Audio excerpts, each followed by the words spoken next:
Hi guys, and welcome to U-Wrench. Today we're looking at map sensors. We've got a potentially faulty map sensor here, so what we're going to be doing is showing you how to give this a clean. It's worth cleaning these up often before you buy a new one, because sometimes giving them a good clean can repair them. So that's what we're going to do in this video. So to clean the map sensor, you're going to need an electrical cleaner. You can get these from kind of any automotive parts store.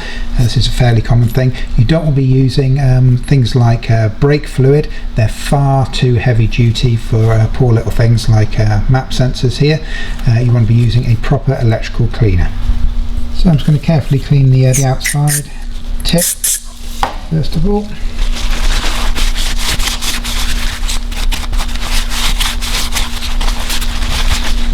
And next what we want to do is we want to spray some directly into the hole down in there. Usually 2 or 3 good sprays will do it, and then we'll pour out the excess spray, and then we'll leave it to dry.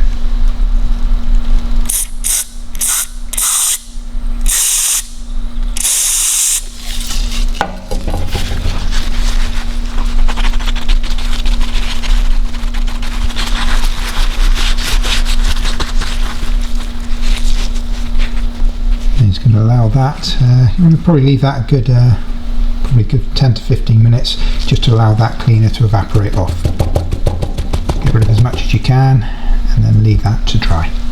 So that's it. So just ensure that that's dried out and it's all evaporated off before you refit and test.